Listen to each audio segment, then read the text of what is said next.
నాకు జన్మనిచ్చి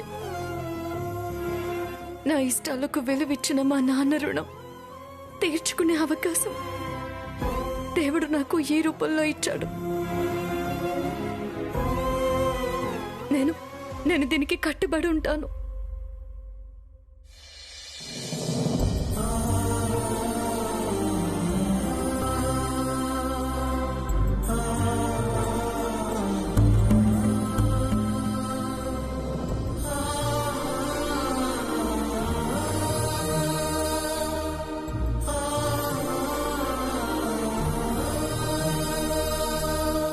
ఒక వయసు వచ్చాక తల్లిదండ్రుల మనసు అర్థం చేసుకోకుండా పిల్లలు రెక్కలొచ్చిన పక్షుల్లా ఎగిరిపోతారు. కానీ నువ్వు నీ ప్రేమని చంపుకొని మీ నాన్నగారి సంతోషం కోసం ఏమైనా చేయడానికి సిద్ధపడుతున్నావంటే నాకు గర్వంగా ఉందమ్మా. ఎప్పటికీ మీరు గర్వపడేలా బ్రతుకుతానే తప్ప మీ పరువుకి ప్రతిష్టకి భంగం కలిగించనమ్మా. నాకు నాన్న ప్రేమ కన్నా ఏది ముఖ్యం కాదు.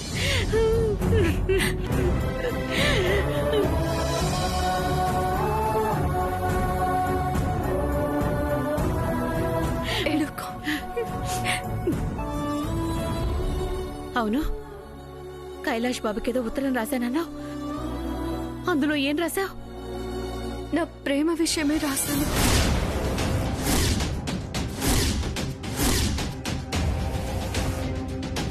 నిజం దాచి పెళ్లి చేసుకోవడం తప్పు కాబట్టి ఆ విషయం తనకి చెప్పి ఇద్దరి మధ్యన నా ప్రేమ వల్ల పొరపచ్చాలు రాకూడదని ఉత్తరం రాశాను. కొంప ముంచావు కదే, ఎందుకలా రాశావు? అసలే కైలాష్ బాబు తల్లి దగ్గర ఏ విషయం దాచడు. ఇప్పుడు నువ్వు రాసిన ఉత్తరం శకుంతల దేవి గారు చదివారంటే ఇకంతే.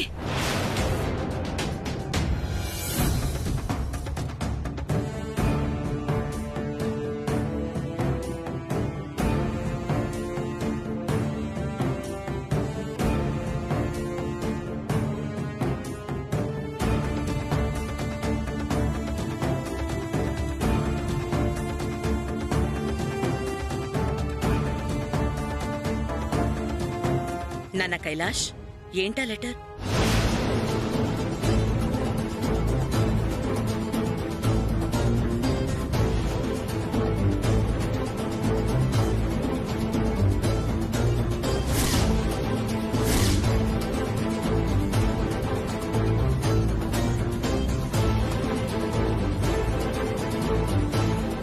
ఇలాంటిదేదైనా ఉంటే ముందే చెప్పాలి. ఇంత దాకా వచ్చాక రేపు పెళ్లి పెట్టుకుని ఇప్పుడు చెప్పడం ఏంటి?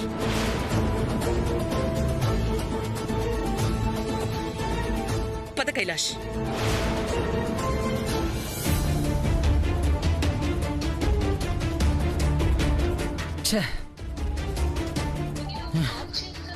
ఎంత ట్రై చేసినా రాధిక ఆచూకీ తెలియడం లేదేంట్రా? అరే అమర్, తన కోసం ఎంత ప్రయత్నించినా చిన్న క్లూ కూడా దొరకట్లేదురా.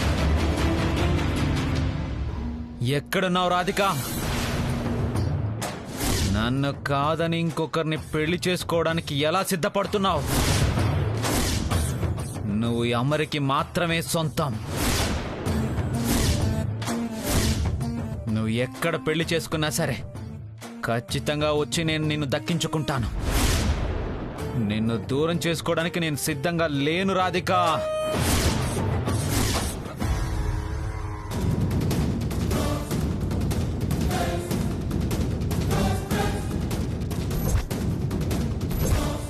కృష్ణమూర్తి గారు, కృష్ణమూర్తి గారు,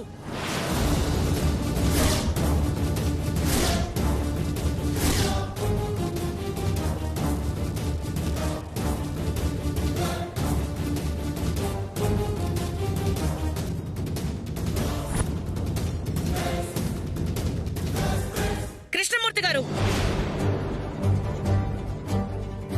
కృష్ణమూర్తి గారు. నువ్వు కైలాష్ బాబుకు రాసిన ఉత్తరం ఏదో కీడు తెచ్చినట్టుంది. లేదంటే మీ నాన్నగారిని శకుంతల దేవి గారు పేరు పెట్టి ఎందుకు పిలుస్తారు? కృష్ణమూర్తి గారు!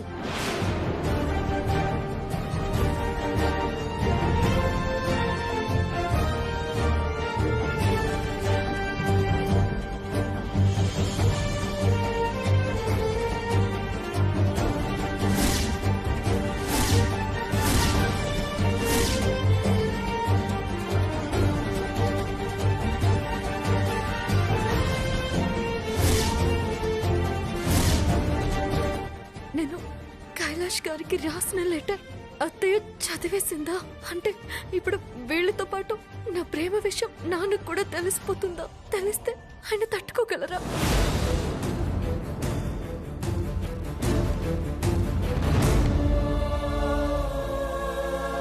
నీ ప్రేమ విషయం ఇప్పుడు అందరికీ తెలిసిపోయేలా ఉంది. ఎలా ఇప్పుడు? వదిన గారి చేతిలో ఉన్న కాగితం కైలాష్ బాబుకి రాధిక రాసిన ఉత్తరమే అయి ఉంటుంది. అందుకే అంత కోపం. ఈ విషయం తెలిస్తే నా భర్త పరిస్థితి ఏంటి?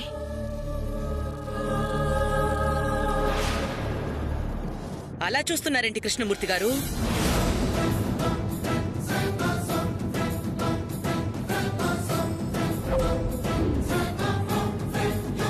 అన్నయ్య గారు అని పిలిచే నేను పేరు పెట్టి పిలుస్తున్నానేంటని షాక్ అవుతున్నారా?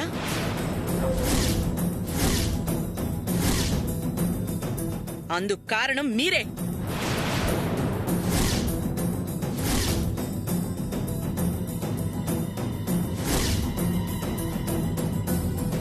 ఏమైందమ్మా? నాకు పట్టింపులు ఎక్కువని, పద్ధతులు ఆచారాలు నిక్కచ్చిగా పాటిస్తానని, అందులో చిన్న తేడా వచ్చిన సహించలేనని మీకు ముందే చెప్పాను.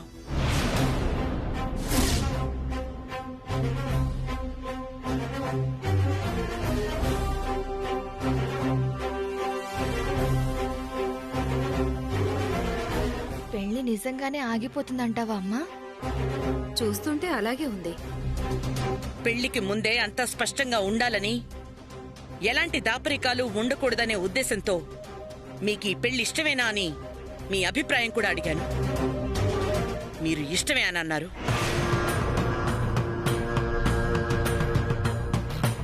మీ అమ్మాయి రాధికని కూడా అడిగాను.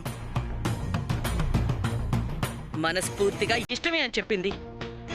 అందుకే నిశ్చితార్థం కూడా చేశాం.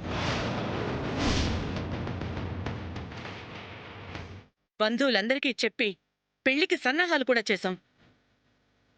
మరి దీనికి సమాధానం ఏంటి?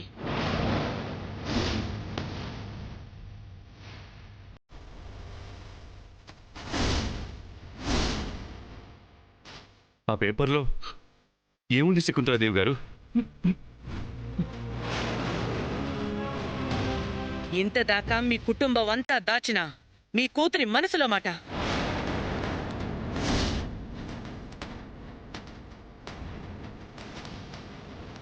పెళ్లి చెడగొట్టడానికి ఈ సందర్భం ఏదో మనకు ఉపయోగపడేలా ఉంది. దేవుడి దయ వల్ల నిజంగానే ఈ పెళ్లి ఆగిపోతే బాగుండు. కైలాష్ చేత మన అమ్మాయి మెళ్ళో తాళి కట్టించవచ్చు. మీ పెంపకం ఎప్పుడు తప్పు చెయ్యదని, మా ప్రతిష్టని దెబ్బతీసే పని చెయ్యదని మీ కూతురి తరఫున మీరు కూడా హామీ ఇచ్చారు. ఇంత దూరం వచ్చాక ఇప్పుడు ఈ విషయం బయటపడితే ఏంటి దాని అర్థం? ఇదేనా మీ కూతురికి మీరు నేర్పించిన సంస్కారం?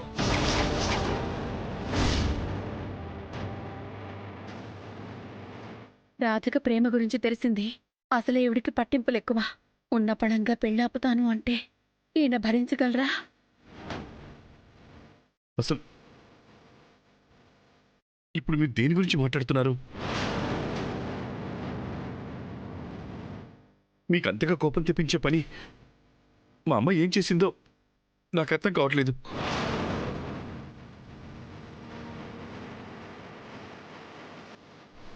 అమ్మ రాధిక, ఎందుకమ్మా మీ అత్తగారు ఎందుకు అలా అంటున్నారు?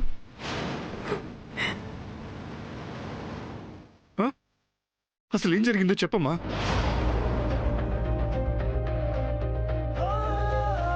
శకుంతలాదేవి గారు, తెలియక ఏదైనా పొరపాటు జరిగిందేమో కానీ మీ మీద మచ్చబడే పని మా రాధిక ఎప్పటికీ చేయదండి. నన్ను నమ్మండి. మిమ్మల్ని నమ్మే పెళ్లిని ఇంత దాకా తీసుకొచ్చాను.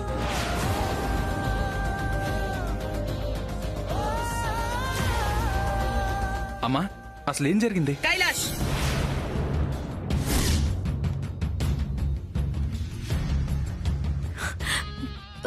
అత్తయ్య గారు,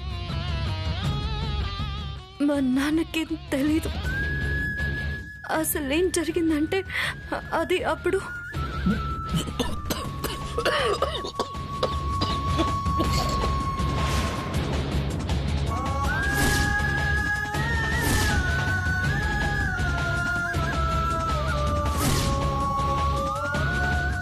నాన్న నాన్న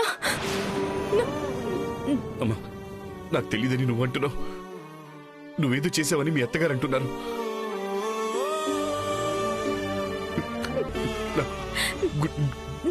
గుండె ధరగా ఉందమ్మా. అసలేమైందో చెప్పమ్మా. ఏం లేదు. రేపు పొద్దున పెళ్లి పెట్టుకొని ఇప్పుడు ఇదంతా ఏంటమ్మా? ఏం కాదు నాన్న, మీరు కంగారు పడకండి. అత్తయ్య గారితో నేను మాట్లాడుతాను. కంగారు పడకండి.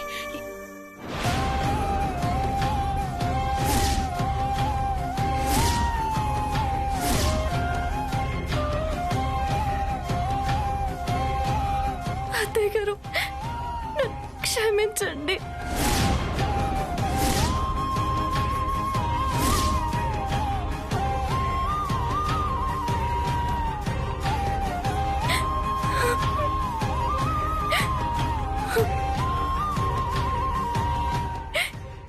ఏదైనా శిక్ష వేస్తే నాకు వేయండి.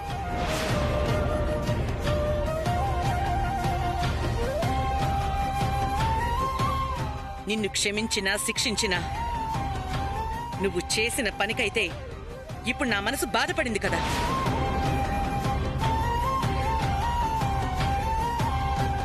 ఈ విషయం నాకు చెప్పలేదు సరే, సంబంధం కలుపుకుందాం అనగానే కైలాష్కైనా నువ్వు దాచకుండా ఈ విషయం చెప్పాలి కదా.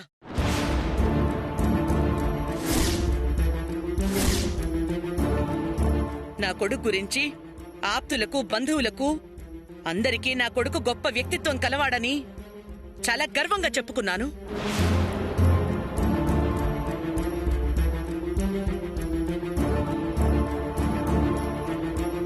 మీ మనసుకి నచ్చని పని ఎవరు చేసినా సహించని మీరు అదే పని మీ కోడలు చేస్తే ఎందుకు తల వంచుతున్నారని రేపొద్దున అందరూ ప్రశ్నిస్తే నన్నేమని సమాధానం చెప్పమంటారు?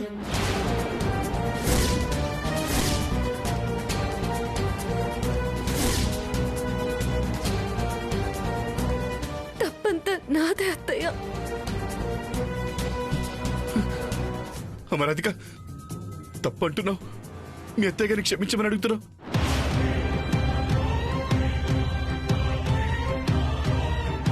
అసలు ఏం జరిగిందో చెప్పమ్మా. శకుంతలాదేవి గారిని క్షమించమని నేను వేడుకుంటాను. ఆవిడ కాళ్ళు నేను పట్టుకుంటారు. చెప్పమ్మా. నాన్న,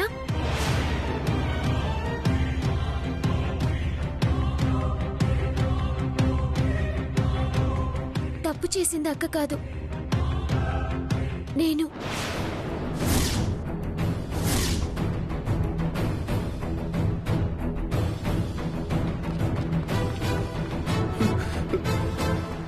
ఏం తప్పమ్మా? హ? ఈ లెటర్లో రాధిక రాసినట్టుగా స్పష్టంగా ఉంది.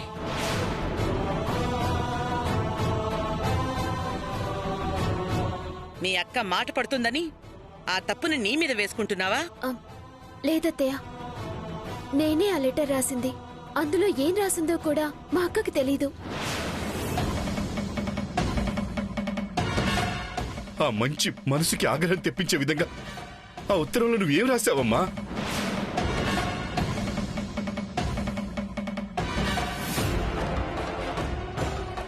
మీరే చదవండి.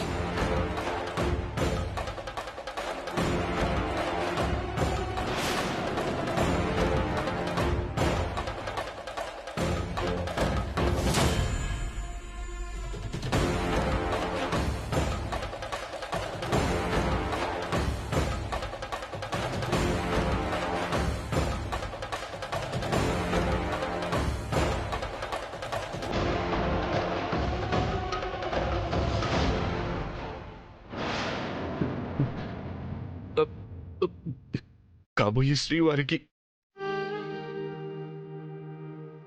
నాకు నాకు ఎంబీబీఎస్ చెయ్యాలని చాలా ఇష్టం.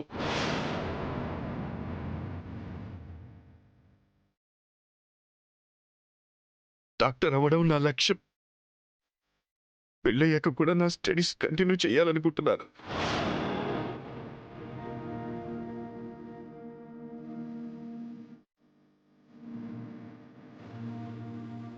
తప్పుగా అనుకోకుండా, నా లక్ష్యానికి అడ్డుపడకుండా దయచేసి అత్తగారికి మీరే నచ్చ చెప్పగలరు. రాధిక.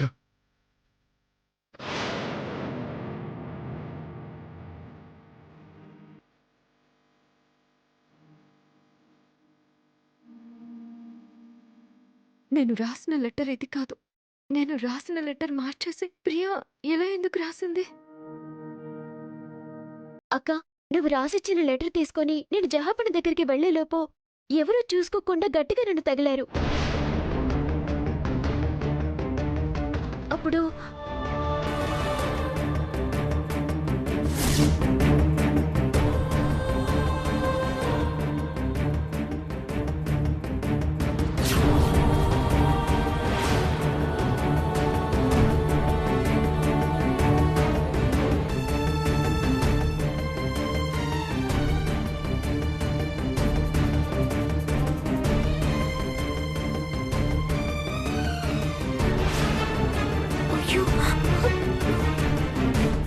అయ్యో,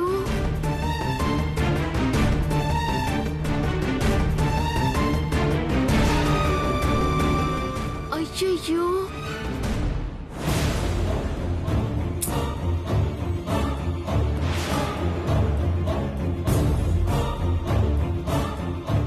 పాపం అక్క జహాపన కోసం రాసిన లెటర్ పాడైంది. లెటర్ నీళ్ళలో పడిందని చెప్తే అక్క ఫీల్ అవుతుందేమో. ఏం చేద్దాం?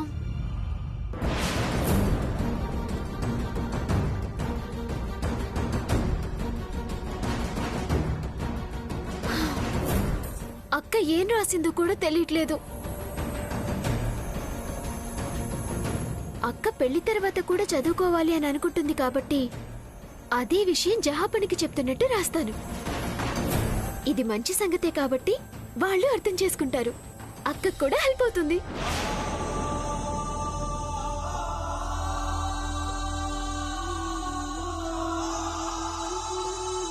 ఆ లెటర్ అలా నీళ్లలో పడిపోయింది. అందులో ఏం రాసావో తెలియక నేను ఈ మ్యాటర్ రాయాల్సి వచ్చిందక్క.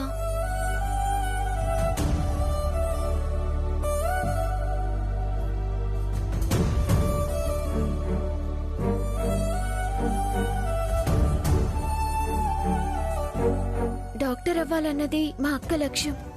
మా నాన్నగారి కోరిక కూడా అదే.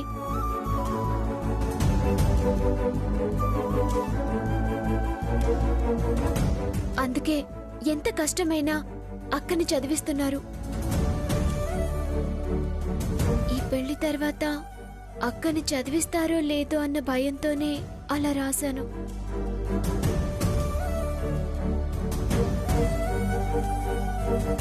సారీ అత్తయ్య. సారీ జహాపన. ఉత్తరంలో రాధిక చదువు గురించి రాసేసరికి నాకు చాలా కోపం వచ్చింది.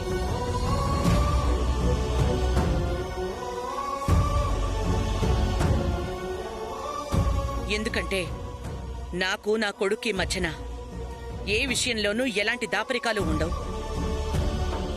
నా నిర్ణయమే కైలాష్ నిర్ణయం.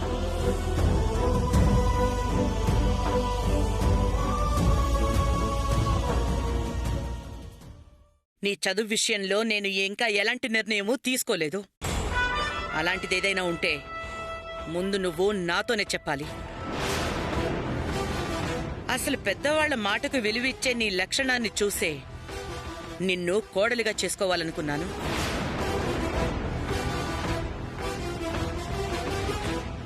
దాన్ని దాటి నువ్విలా ఉత్తరం రాసినందుకు నేను తట్టుకోలేకపోయాను. జరిగిందేది మనసులో పెట్టుకోకు. పర్లేదు అత్తయ్య గారు. వెళ్ళండి, వెళ్ళి పెళ్లి పనులు చూసుకోండి. ఒక్క నిమిషం.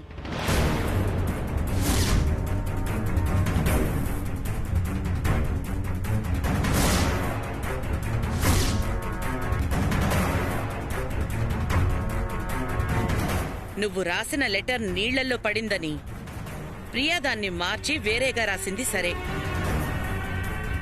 మరి ఆ ఉత్తరంలో నువ్వేం రాశావు?